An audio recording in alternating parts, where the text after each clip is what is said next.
Oh, wow. We really said, let's come in all of the different shades of red that we possibly could. And it wasn't planned. No.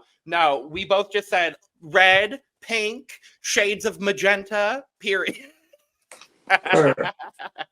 Hello, bonjour, hi, and welcome to The Cup, the Currently Unnamed Podcast, where we put the real and the tea in reality, and you can always come to us first to quench your thirst. I'm Logan Murphy, say something gay, and as I had on screen, this is a giant tumbler filled with iced coffee, because it is very early, but I wouldn't want to be doing anything else today. Absolutely.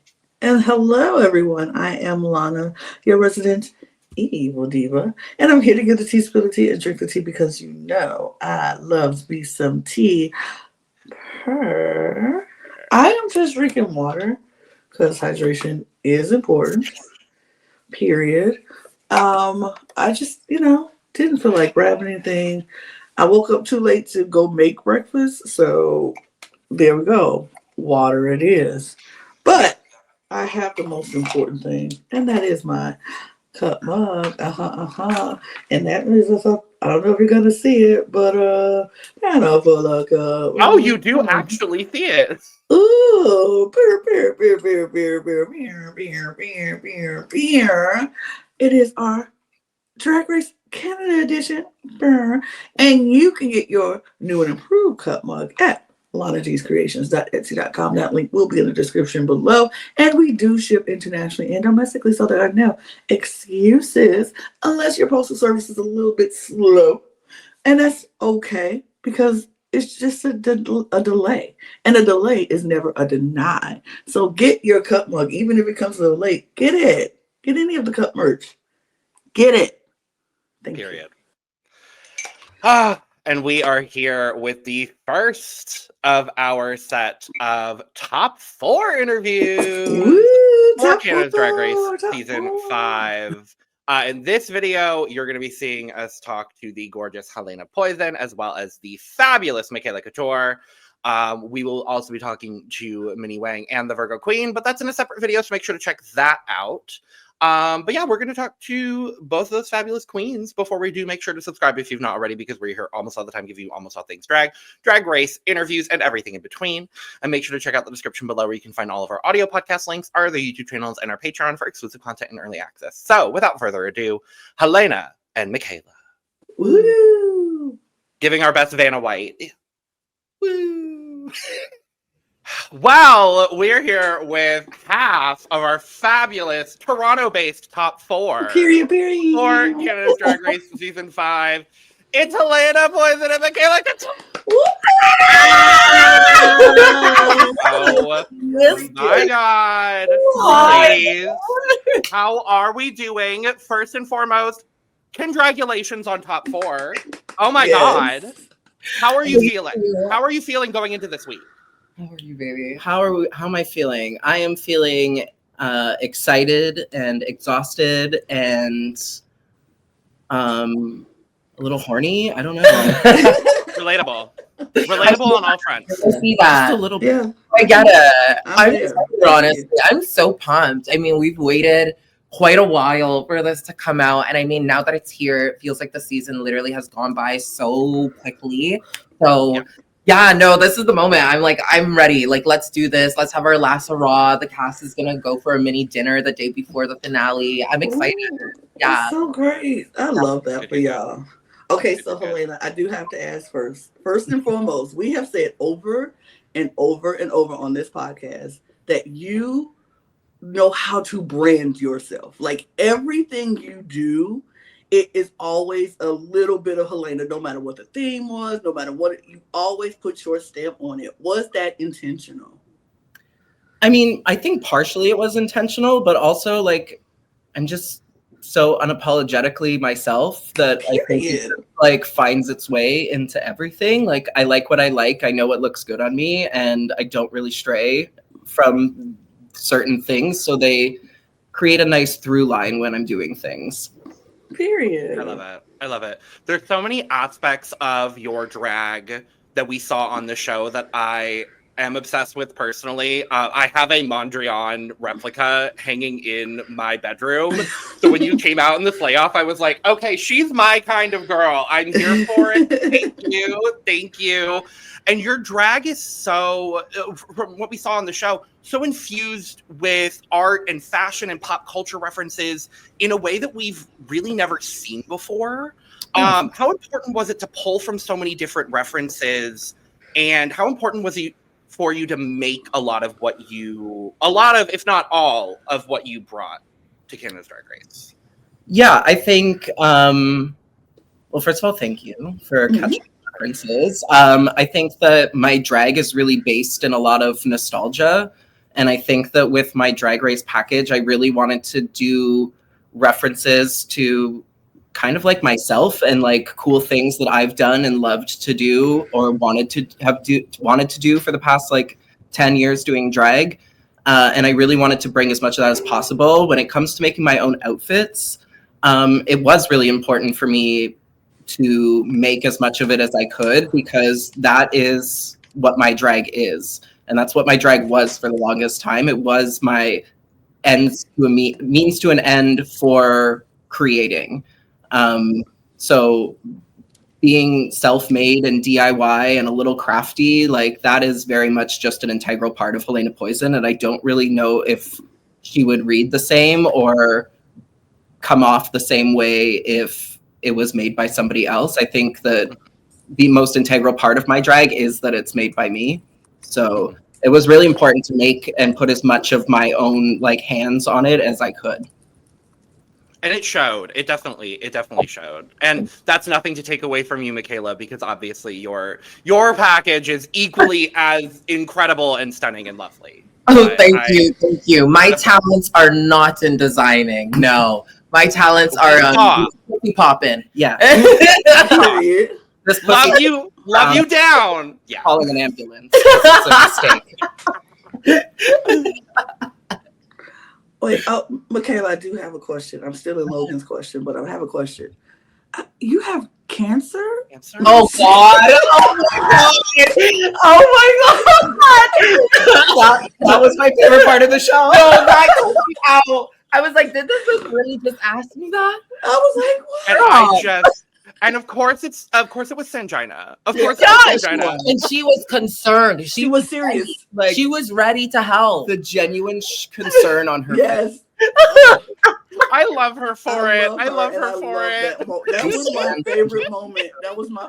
She's like, you have cancer? And she was so serious. I was like, no. Okay. We love Sanjina. We love Sanjina. But seriously, on all serious runs. You are the third couture to compete on Canada's Drag Race. That's amazing in itself. What a family y'all have. Period. And the third couture finalist, I will add. Oh, her. I mean, hello. I mean, look at the material. Okay. Look at the material. So I need to know, how important was it to uphold this couture dynasty y'all had going on? Oh my God. I mean, it was serious. I mean, I feel like when I went into the competition, I was just like, it's okay, whatever happens, it's fine. But then as time went on, I was like, oh, hold on, wait a minute.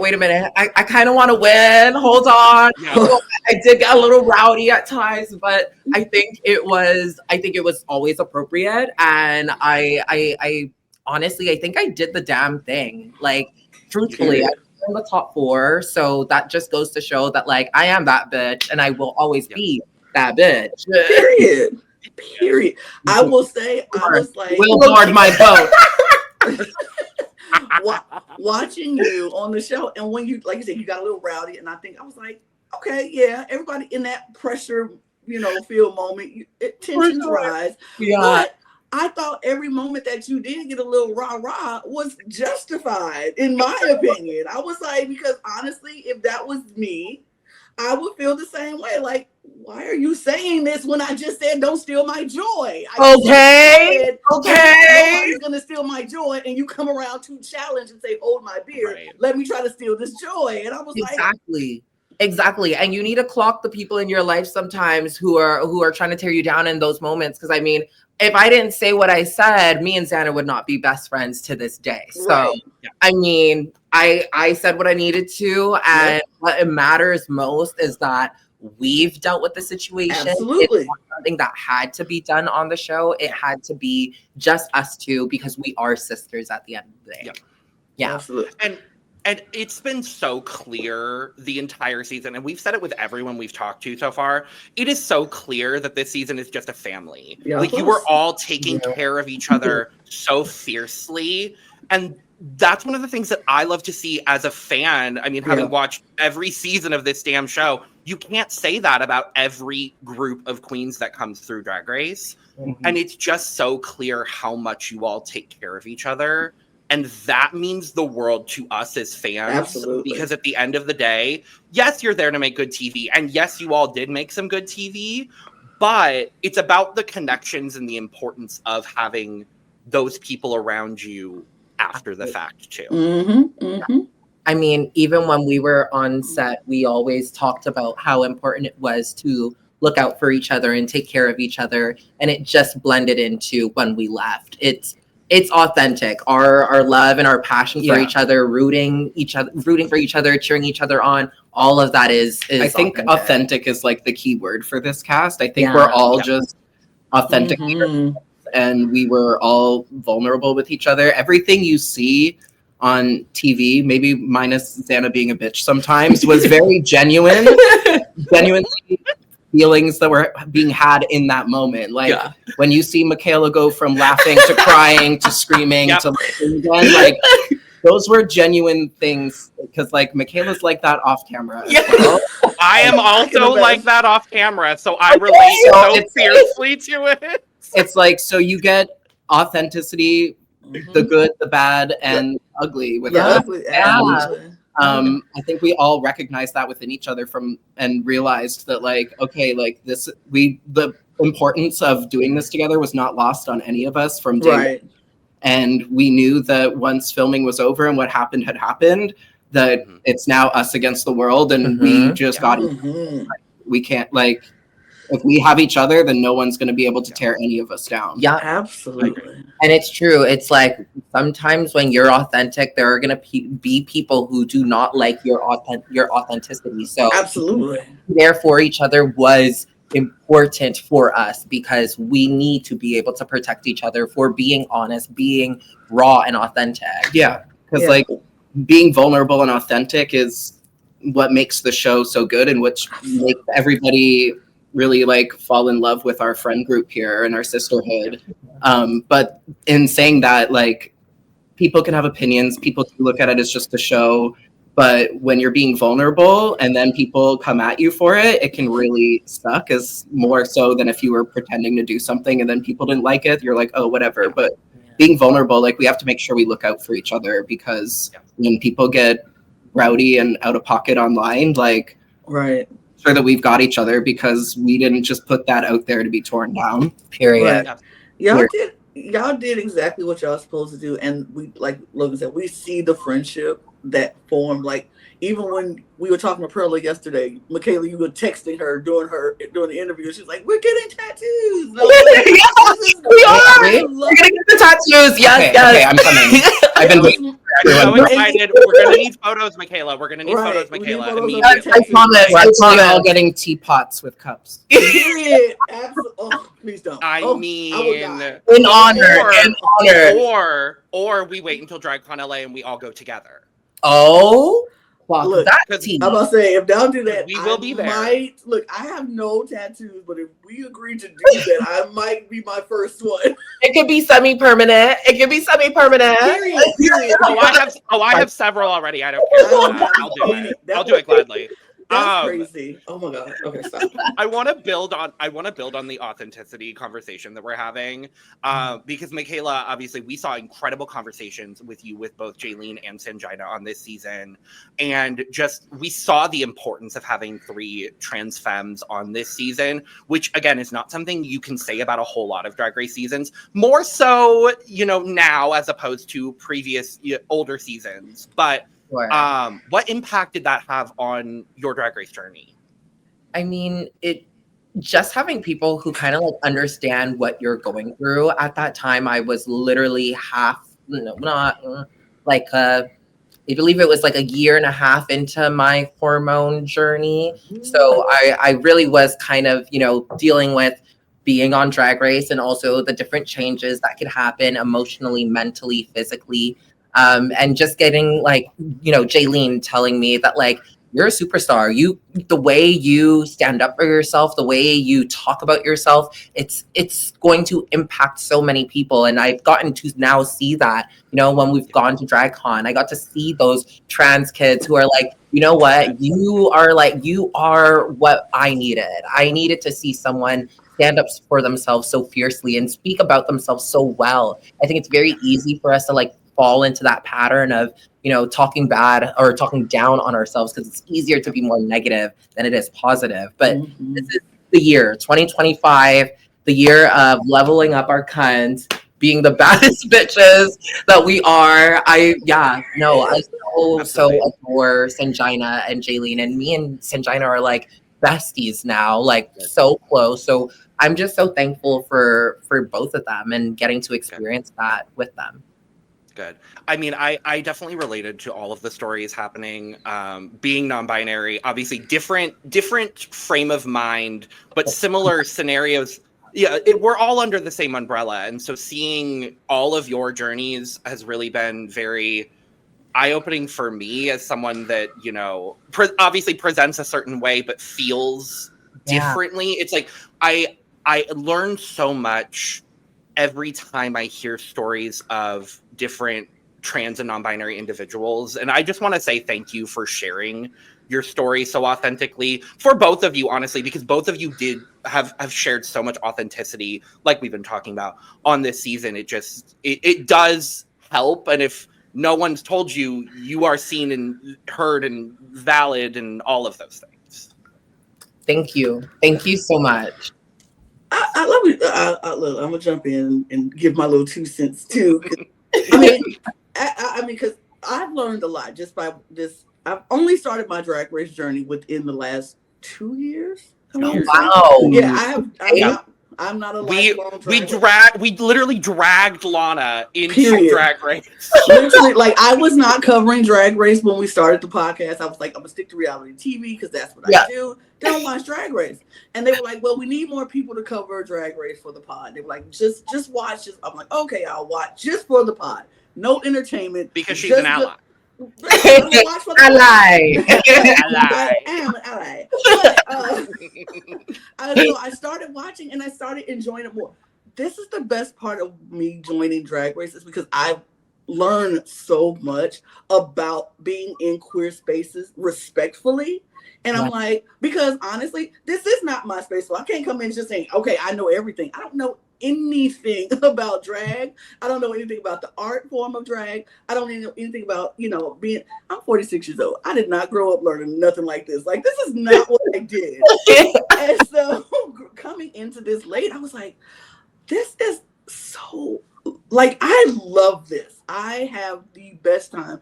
I cry the most watching Drag Race, and I hate it because I am not a crier. I'm like, I just want to cry. Join the team. I say, baby, I am a G. I am a G. I don't cry. I don't have time for that. But I'm sitting there like, oh my God, these people have gone through so much, and they're still out here putting themselves out there for the love and the passion of drag. It's not like, I think Virgo said it on the interview y'all did on the show. This is not something you do because you have to. You do it because you want to, and you love it, and it's a passion. I'm like, I love that with my whole heart and soul. So it has taught me to be more of an ally, to be more open to everyone, and come into this space and just enjoy it. Just enjoy the moment. I cannot wait to go to my first drag show. I cannot wait to just be in that space and just enjoy the art for what it is, because it's beautiful. It's beautiful. And y'all have helped me get to that point. I love y'all so much. Y'all, I'm gonna stop gushing. I just love that's y'all. It's one of my favorites. That's exactly what Drag Race is for. it's to make drag accessible to the folks who wouldn't normally find themselves in a queer space with a drag show. Right. We're vulnerable and share our stories, so we're relatable to people who might have never thought to pay us any mind before, or just knew about us, and then they see all of this and they're like, oh, well, like, what do I have in common with them? But then you hear our stories and it's like, you realize that we're all more alike than we are different. Yeah, we're all just people. We're all just people. Exactly. Drag is it's all so glamorous, and that's what you see, you know, from the forefront. But like, Drag Race has also now allowed us to go on and, you know, be able to tell our stories and be able to, you know, say like, yeah, no, things weren't always amazing, but when you go through it and you meet the right kinds of people and your mindset, it can be something so amazing. Being queer doesn't have to be a detriment. Being trans doesn't have to be a detriment. You know what I mean? We are still living and we are still, you know, out here and proud. So yeah. You guys are amazing. Love. Okay. I love it. We're supposed to be asking questions. We have not asked this question in like 20 minutes. Like, I'm going to get back to questions, though. I'm going to get back to questions because, Helena, I want to pop over to you for a second. As the elder emo of the season, which I love, and I love that you embrace that title so fiercely. What are some of the most important references that you pull for your drag when it comes to, you know, emo culture, things like that? I find it definitely, well, visually it finds its way in like the materials and like styles I like to wear. It definitely finds its way in with the hair. Hair was always very big for me in high school. Like, I had the curtain bang that came down to my chin, the white skunk stripe, the black fingernails. Chipped is even better. But I think the biggest part of like that punk emo scene, early 2000s vibe that really finds its way into my drag is just this like undying flame of like, I don't give a fuck. Yeah. And like unapologeticness and being yourself 100%. I think that's something that style of music really taught me. I'll never forget the first time I saw the Helena music video by My Chemical Romance. I remember exactly where I was. I remember what it smelled like. It was my girlfriend's house in 8th grade. And it was the first time I had ever seen men unapologetically talk about their emotions, wear makeup, wear nail polish, be femme, but still like be femme and angry. And like just be so unapologetic about their like emotions and apathy. Like, I had never seen that before. Like, I grew up in a very heteronormative, like little bit of a rougher area where it was like, if you cry, you're not a man kind of vibe. Like, I was never had those pushed on me by my family, but it's just the environment I grew up in.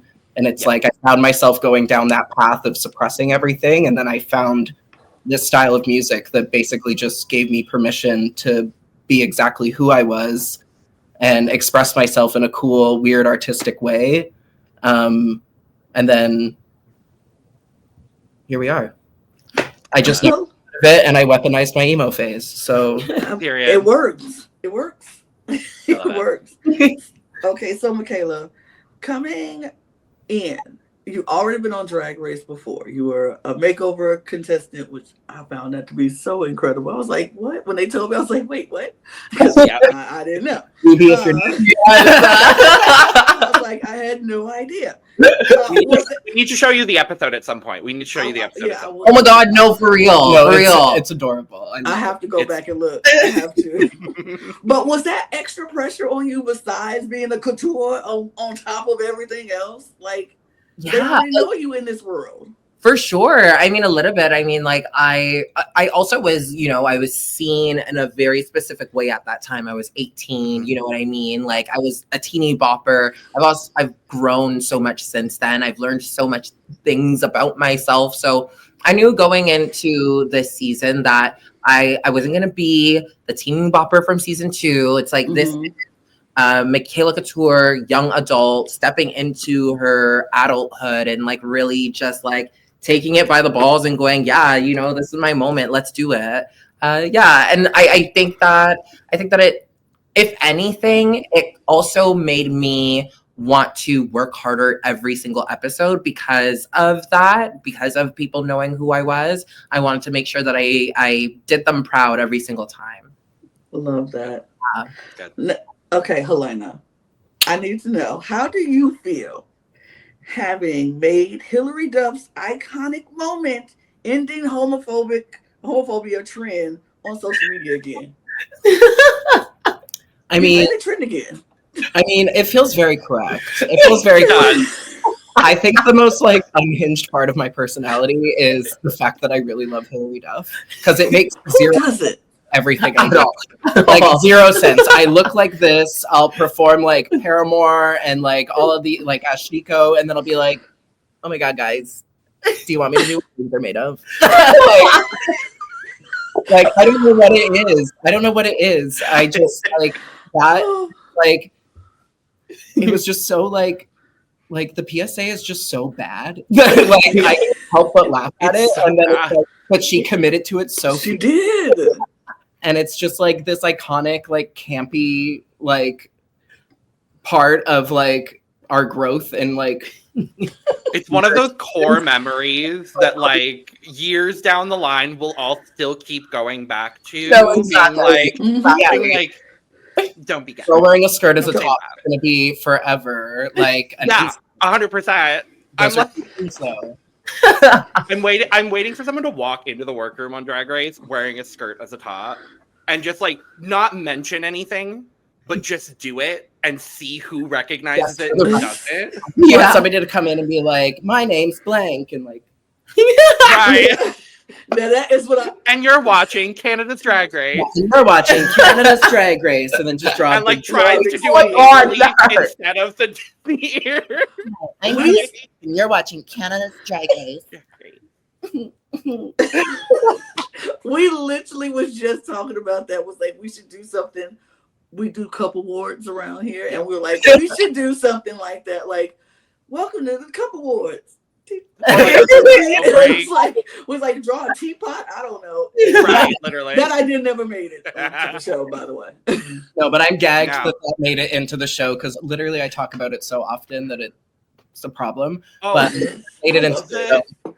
You became the maybe unintentional confessional queen of this season. Absolutely, there's so many moments. Like the moment in the 90s girl group challenge where you cut to the camera and you just go, that lives in my brain. For real. Helena, that lives in my brain rent free. Like rent. It was such a gag. I don't even remember doing that, but I'm so happy that they were like extra stupid about it because that's I love it. Honestly what I was there for. I was like, yeah, like make me look crazy. I love it. I kind of wish they made that the entire intro, just like all of us like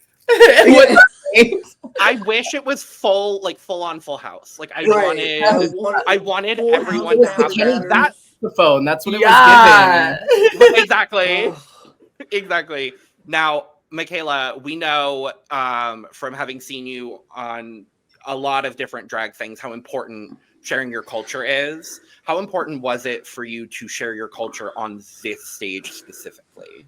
Oh my God. Yeah. Well, again, this is also like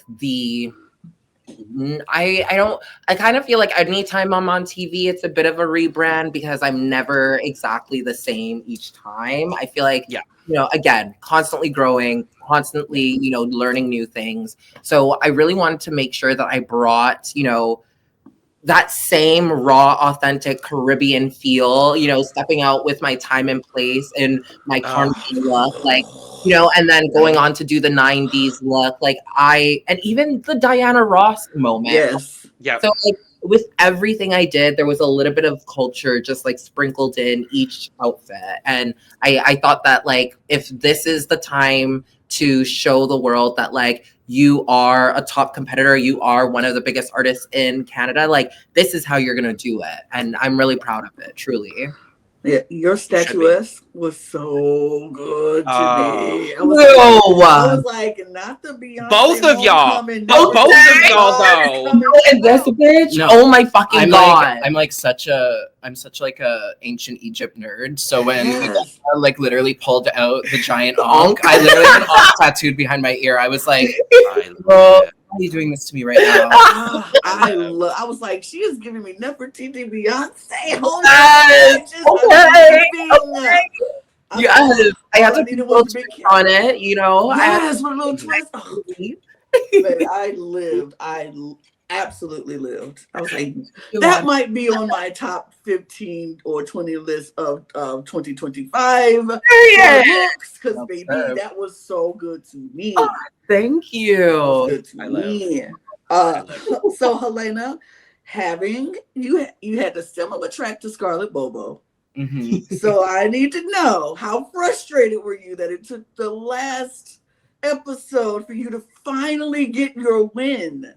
I'm gonna hate this answer, but I wasn't frustrated at all. Period. I was not worried. I love that. I know exactly what I'm doing. I know exactly what I can do.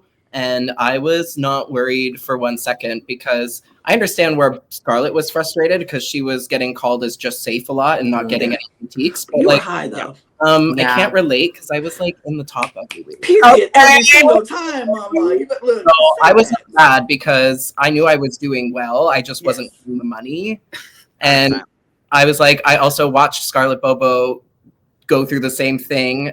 Yeah. Win the last challenge, get into the finale. So I was like, it's possible, girl. Like, yeah, absolutely. And Bobo's one of my closest sisters and best friends. So I was like, maybe I will happen with a Bobo moment. And like, honestly, Drag Race is so unpredictable. Yes. That, like, who knows? Like, finale's coming up. This could be your winner. I would Period. but this could be your winner. You know? Very well. Who knows? Who knows? Who knows? All we know is one of the four of y'all gonna win. That's all we know. One of y'all winning. What? Really? Yeah, one of them is one of the four of them is gonna win. Unless I don't know that. Perla comes back. And no, keep her to the dungeon. No. I love her. We stopped feeding her. Perla. Away. We love Perla. We talked yesterday about Perla. No people in the top four, though. Please. No, okay. Yeah. No more people. We won't add anybody else. But you ladies, are so amazing. So amazing. Incredible, stunning, beautiful in every possible way. Iconic. You are the moment. All of that. Yeah. Thank you. Our cast loves you guys, so this is an honor. We're so happy to do this. Every time y'all say that, I just melt on the inside. Yep. I cannot believe, first of all, that y'all watching us, that anybody watches us. Second of all, that y'all actually appreciate what we do, because we appreciate so much what you all do for us. It's been a pleasure. It's been an absolute pleasure. Yes, the feeling is very mutual. We also can't believe anyone watches us. Literally. Relatable. Well, best of luck to both of you. Enjoy this week. Live in this moment, because you both deserve to live in this moment. So take all of it. Take all of the love and have the best time. Have the best time. We love y'all so much. We love you. We'll see you at DragCon. Absolutely. Yep. Absolutely.